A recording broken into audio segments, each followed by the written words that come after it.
مزید ویڈیو کے لیے میرا چینل سبسکرائب کریں اور بیل آئیکن کو دبائیں۔ بسم اللہ الرحمن الرحیم۔ سورہ نمل آیات 48 سے 65۔ اس شہر میں 9 جتھے دار تھے جو ملک میں فساد پھیلاتے اور کوئی اصلاح کا کام نہ کرتے تھے۔ انہوں نے آپس میں کہا، خدا کی قسم کھا کر عہد کر لو کہ ہم صالح اور اس کے گھر والوں پر شب خون ماریں گے، اور پھر اس کے ولی سے کہہ دیں گے کہ ہم اس کے خاندان کی ہلاکت کے موقع پر موجود نہ تھے۔ ہم بالکل سچ کہتے ہیں۔ یہ چال تو وہ چلے اور پھر ایک چال ہم نے چلی جس کی انہیں خبر نہ تھی۔ اب دیکھ لو کہ ان کی چال کا انجام کیا ہوا۔ ہم نے تباہ کر کے رکھ دیا ان کو اور ان کی پوری قوم کو۔ وہ ان کے گھر خالی پڑے ہیں اس ظلم کی پاداش میں جو وہ کرتے تھے۔ اس میں ایک نشان عبرت ہے ان لوگوں کے لیے جو علم رکھتے ہیں، اور بچا لیا ہم نے ان لوگوں کو جو ایمان لائے تھے، وہ نافرمانی سے پرہیز کرتے تھے۔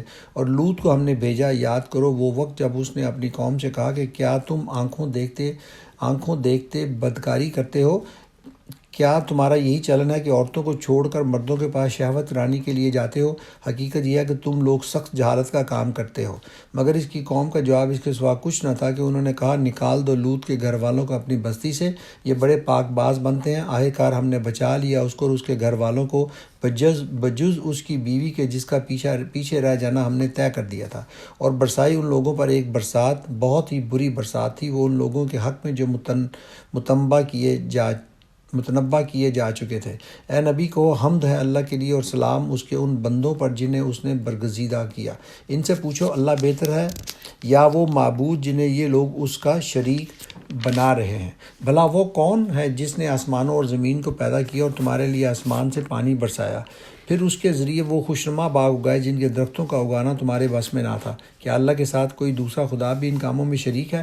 نہیں، بلکہ یہی لوگ راہ راست سے ہٹ کر چلے جا رہے ہیں۔ اور وہ کون ہے جس نے زمین کو جائے قرار بنایا اور اس کے اندر دریا رواں کیے اور اس میں پہاڑوں کی میہیں گاڑ دی اور پانی کے 2 ظہیروں کے درمیان پردے حائل کر دیے؟ کیا اللہ کے ساتھ کوئی اور خدا بھی ان کاموں میں شریک ہے؟ نہیں، بلکہ ان میں سے اکثر لوگ نادان ہیں۔ کون ہے جو بے قرار کی دعا سنتا ہے جب کہ وہ اسے پکارے، اور کون اس کی تکلیف رفع کرتا ہے؟ اور کون ہے جو تمہیں زمین کا خلیفہ بناتا ہے؟ کیا اللہ کے ساتھ کوئی اور خدا بھی یہ کام کرنے والا ہے؟ تم لوگ کم ہی سوچتے ہو۔ اور وہ کون ہے جو خشکی اور سمندر کی تاریکیوں میں تم کو راستہ دکھاتا ہے؟ اور کون اپنی رحمت کے آگے ہواؤں کو خوشخبری لے کر بھیجتا ہے؟ کیا اللہ کے ساتھ کوئی دوسرا خدا بھی یہ کام کرتا ہے؟ بہت بالا و برتر ہے اللہ اس شرک سے جو یہ لوگ کرتے ہیں۔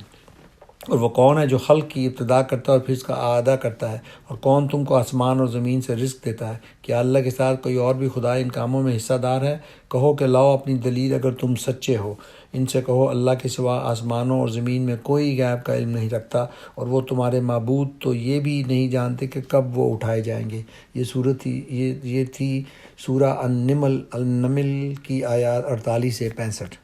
مزید ویڈیو کے لیے میرا چینل سبسکرائب کریں اور بیل آئیکن کو دبائیں۔